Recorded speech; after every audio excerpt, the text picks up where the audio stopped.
She once laughed to her friends. I'd never let him meet my family. He's too embarrassing. I heard it from the next room.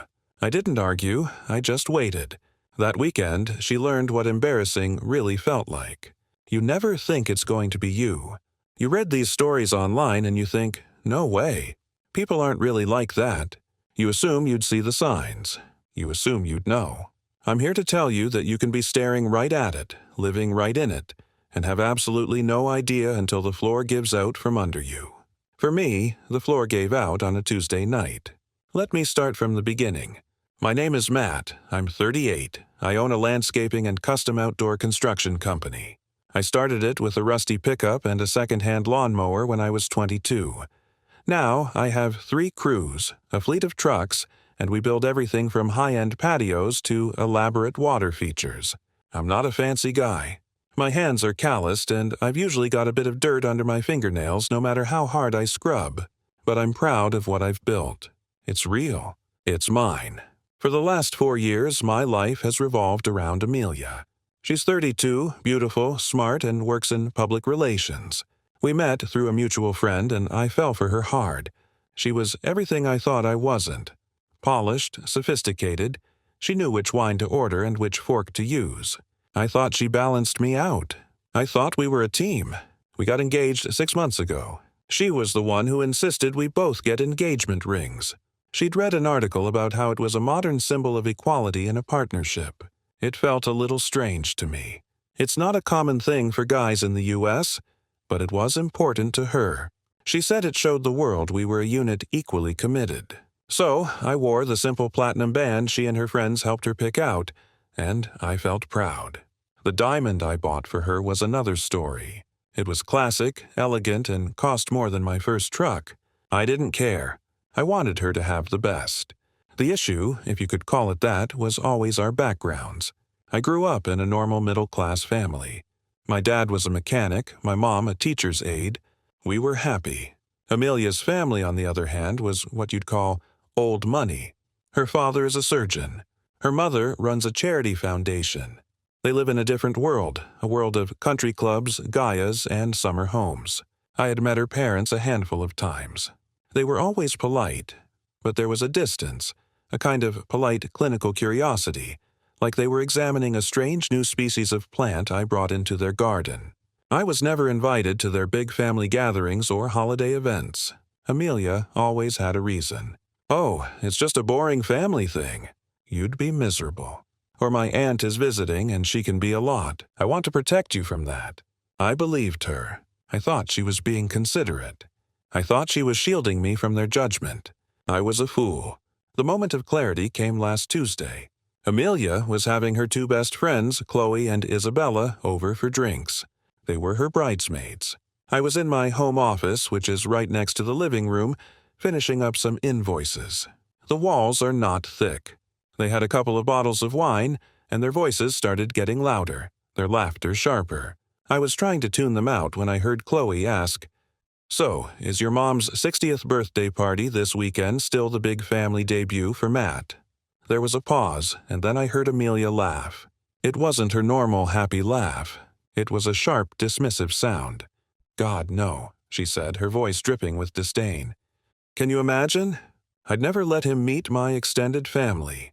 He's too embarrassing." The words hit me like a physical blow. I literally stopped breathing. Embarrassing me.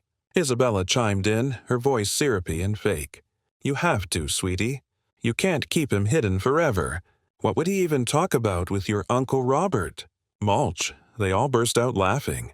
It felt like they were in the room with me, pointing and laughing right in my face. I know, Amelia said, catching her breath. "I'm working out a plan. The goal is to get the wedding over with, lock him down, and then train him a little at a time. He's a good provider. You just have to sand down the rough edges." "Or trade up," Chloe said, and they laughed again. I didn't hear anything after that.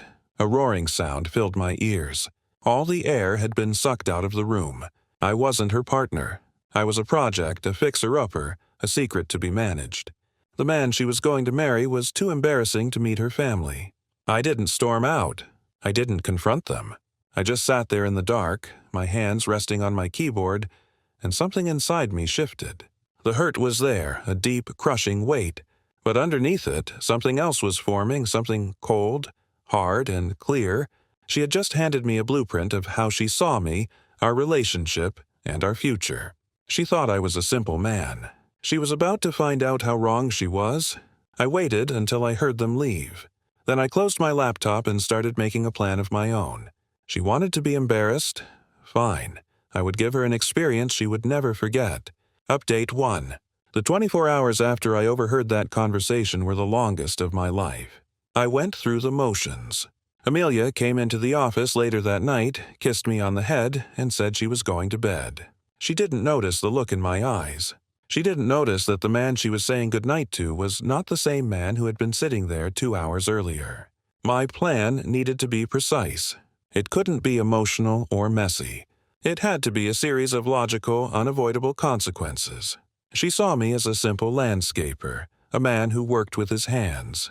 She forgot that my job is to literally reshape the earth, to see a barren patch of dirt and envision a finished project. I was about to apply that same skill set to my life. The first thing I did was on Wednesday morning. I called my lawyer. I explained the situation, told him what I'd overheard. I wanted to know my legal standing. We lived in my house, which I owned outright before I met her. Her name was not on the deed. We had a joint savings account for the wedding, but most of our other finances were separate. He confirmed that my house was my sole property. He advised me to move 50% of the funds from the joint wedding account into a new personal account immediately to protect my half. I did it from my banking app before we even hung up the phone. Next, I did some digging, her mother's 60th birthday party. She had told me it was a small family dinner. A quick search online revealed the truth. It was a massive catered event at a prestigious local art gallery. There was a guest list that read like a who's who of the local social scene. This wasn't just a party, it was a statement, and she was planning on attending it alone, leaving her embarrassing fiancé at home. The anger was a clean, cold fuel. Now, I spent the rest of the day setting the stage. I called a high-end car service, one that uses the kind of blacktown cars you see in movies. I booked one for Friday afternoon. I called a premium moving and storage company and scheduled them for Friday morning. I told them I needed a team to pack up the contents of 2 rooms and a bathroom and move them to a climate-controlled storage unit. I paid for the first 3 months in advance. On Thursday, I put my plan into motion with Amelia. I came home from work with a bouquet of her favorite flowers. I told her I had a surprise for her. I know we've been so stressed with the wedding planning, I said, putting on the performance of a lifetime, and I know your mom's party is this weekend. I want to do something special for us. I've booked a surprise romantic getaway, just the 2 of us. We'll leave Friday afternoon and come back Sunday morning, just in time for you to see your mom on her actual birthday. Her eyes lit up. This was the language she understood. Luxury, spontaneity, grand gestures. Oh my God, Matt, where are we going? It's a surprise, I said, smiling. Just pack an overnight bag with something nice to wear for dinner on Friday night. I'm handling everything. She was thrilled. She spent the next hour texting her friends, bragging about the surprise. I could practically hear Chloe and Isabella squealing through the phone. The simple man was learning. He was finally getting it right. On Friday morning, I took the day off work. I told Amelia I had some errands to run to get ready for our trip. As soon as she left for her office, the moving company arrived. They were incredible, professional, efficient, and discreet. In 3 hours, every single item that belonged to Amelia was gone from my house. Her clothes from the closet, her products from the bathroom, the art she'd hung on the walls, the ridiculous collection of throw pillows on the couch. They packed it all with meticulous care. When they were done, they handed me a key to the storage unit and an inventory list. The house was mine again. It was quiet. It was clean. Then I changed the locks, all of them. At 4 that afternoon, the Blacktown car pulled into my driveway. Amelia arrived home a few minutes later, buzzing with excitement, carrying her perfectly packed overnight bag. Her friends, Chloe and Isabella, were with her. They had apparently decided to come over to see her off and get all the details.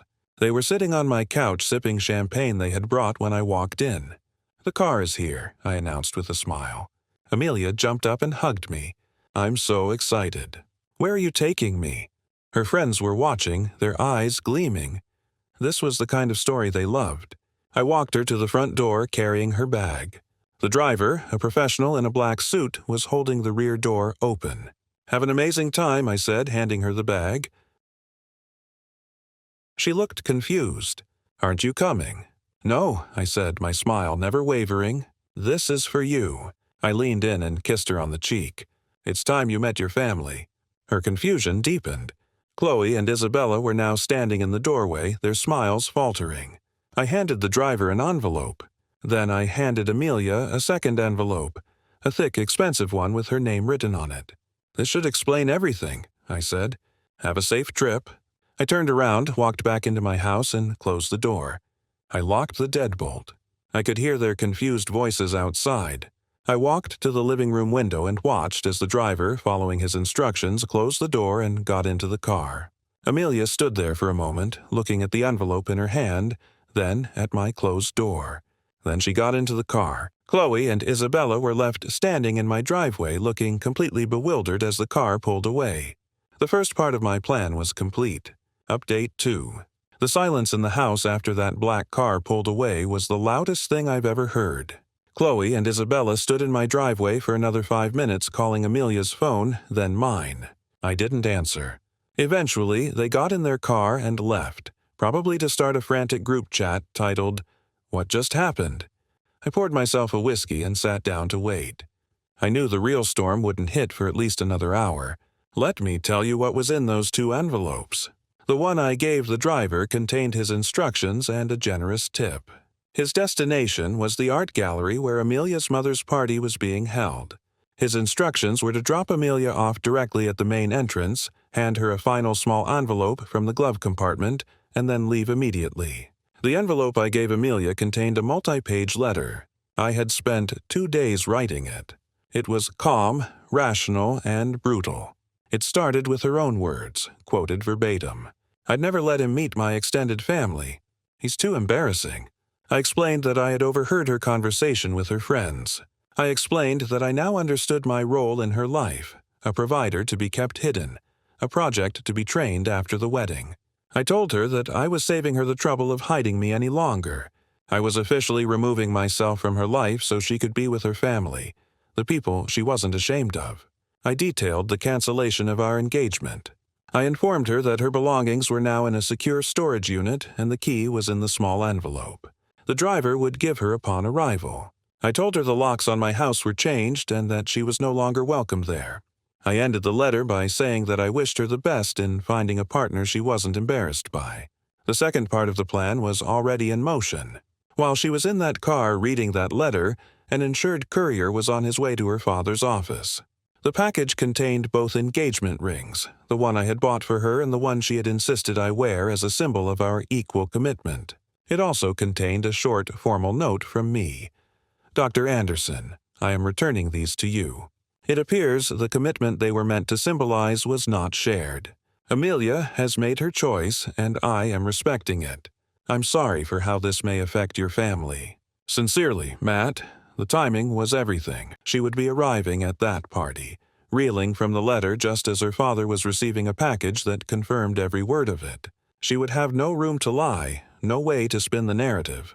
She would be trapped in a cage of her own making, surrounded by the very people she was so desperate to impress. Around 6:30, my phone started to explode. It was a tidal wave of notifications.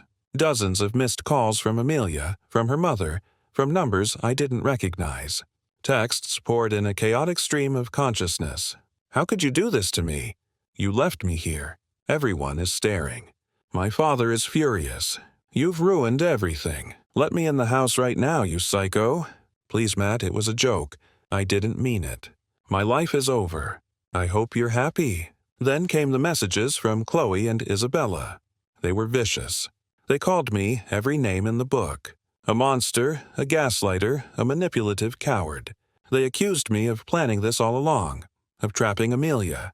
According to them, I was the villain for reacting to her betrayal while she was the innocent victim of a misunderstanding. I read every single message. I didn't reply to any of them.